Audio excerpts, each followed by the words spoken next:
Hey guys, it's officially day 10 of my methodology project, which means we're finally in the double digits, and I am halfway through, which is really cool to me because now I'm actually kind of starting to get some really interesting patterns and colors left over. Still have a couple solid colors that I have yet to do. I've got some interesting white markings, like I've still got Snowcap and Varnish Roan and that kind of thing. Like I think all the Tobiano patterns are gone, but I do have like Overos left and that kind of thing. So today I rolled for this guy, the little one of the new mini winnies. I think he's supposed to be Paso. I painted another one. I showed it as a Morgan. It did really well.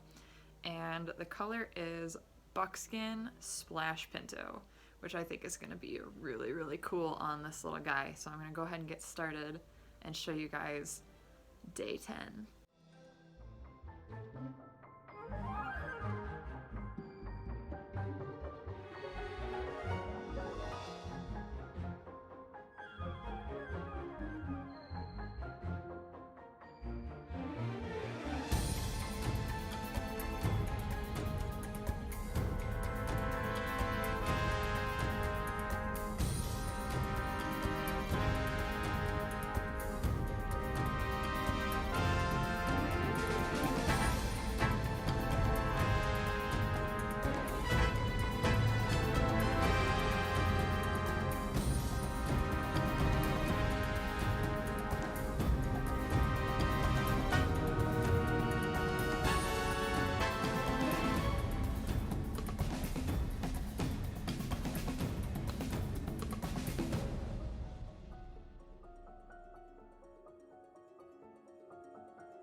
Hey guys, we're finally on day 11, and today's is going to be a little bit interesting. I'm really curious to see how this is going to turn out.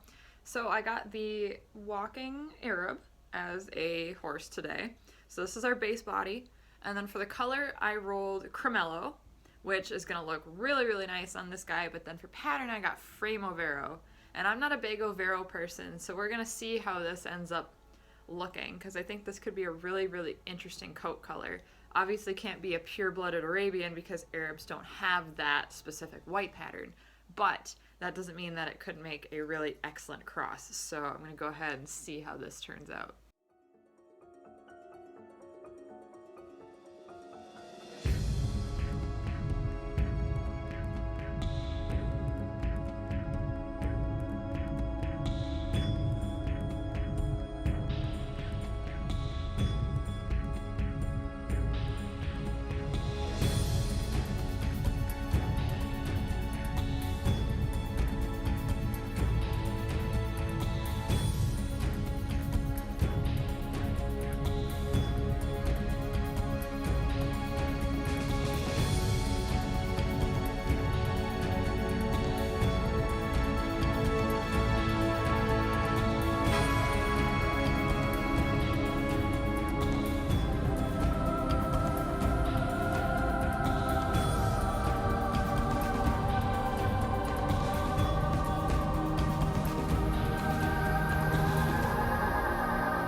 All right, guys, it's day 12. We're now way into the double digits. Way by way, I mean like 2. But we're into the double digits now, and I'm starting to run out of options. As you guys know, I have I did already roll today's numbers, but now I'm starting to really get low on like the possibilities. So I've only got 8 bodies, 8 colors, 8 patterns left. So my choices are starting to get a little bit more limited. And as you guys can probably see by looking at my sheet, I've actually done patterns 1 through 7 completely.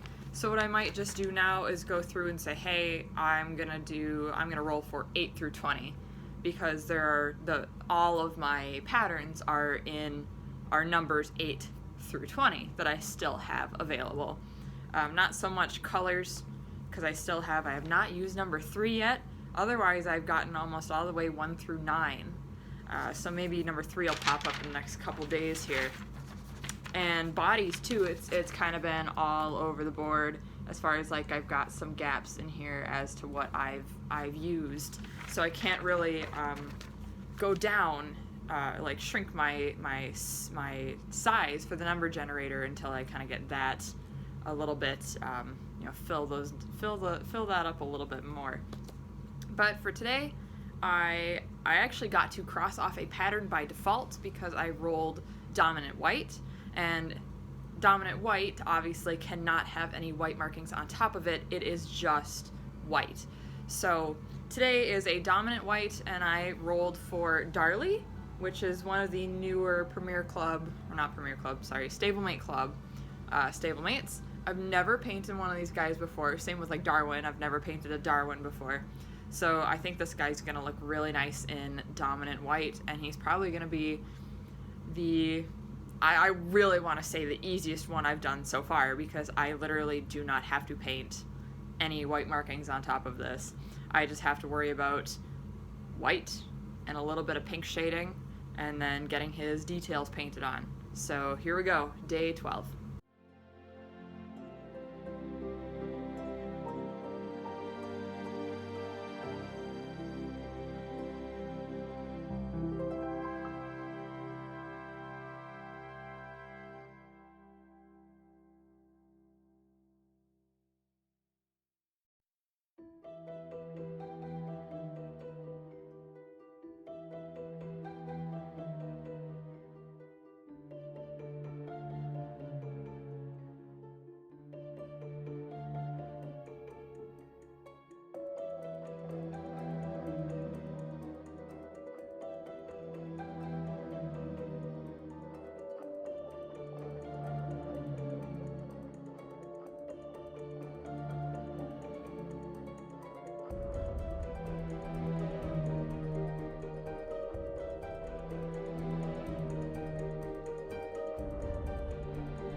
Okay, so I know I tried to show it in the video as best I could. It's a little hard when you're actually doing like a white horse to show you guys the color progression, because the main color I did use was white, of course. But when you're doing a dominant white, and this isn't like a white gray where, and actually maybe I can leave a note to myself in editing to put a picture of said horse color up here. When you're doing a dominant white is basically a white spotting pattern, okay? From what I've read on genetics, don't quote me here as being a genetics expert, but dominant white itself is a white spotting pattern. Therefore, it is white with pink skin, because on a horse where you have white markings, you're going to have pink skin, as opposed to a white gray, which is typically a black horse that has lightened with age and still has dark skin. So on a dominant white, like this guy, see, he's actually got pink skin around the areas that are the thinnest on him. So I've gone and actually shaded the muzzle, the eyes, the ears, a little bit of the chest underneath in the kind of armpit areas, and then underneath and up his hindquarters. So I've actually shaded in those areas. But of course, a dominant white horse is not going to have a whole lot of shading to it. It is a white horse. So in order to kind of counteract that and give it more depth, I go back in with pearl, and I give the entire horse a pearlescent sheen. So he kind of, the light hits him in different ways, makes him a little shinier in certain places, but it's not so heavy that it's totally unrealistic. And as far as like what I shaded with, this is not pink. I shaded with red oxide. This is actually the kind of paint that I'm using as Com Art. So I have shaded with red oxide, but really, really, really lightly, like super duper lightly. Just because that will go almost a bright red-orange if you shade super heavily. And in any areas that I get heavy-handed in, I didn't do any on this guy, I didn't get that far, but on any areas that I go a little heavy-handed in, I just go back with the white and tone it down just a little bit, and also the pearl kind of helps tone down those areas a little bit too. So that is basically my process on this dominant white color. Now all I need to do is go back. I think his mane is actually fine, seeing as I didn't get any of the, I did not get any of the red oxide on that area. But as you guys can see, his tail still has some work to do because that was my handle. So I will go back and hand paint the tail, and then go back in either, I do have a brush painted pearl finish, but I may just go back and shoot a little bit, you know, spray it just a little bit with the pearl finish via the airbrush, and then eyes and hooves. So it looks like days 10, 11, and 12 were totally a dilute group. We've got a buckskin, a cremello, and a dominant white. So here's the little buckskin splash dude. I think he turned out really, really cute. I really love this little Paso mold. I think this Paso mold is just fantastic for Mini Winnie. And then our Cremello Framo Vero Arab. And this guy probably is up there in the running for my new favorites, is the dominant white Darley.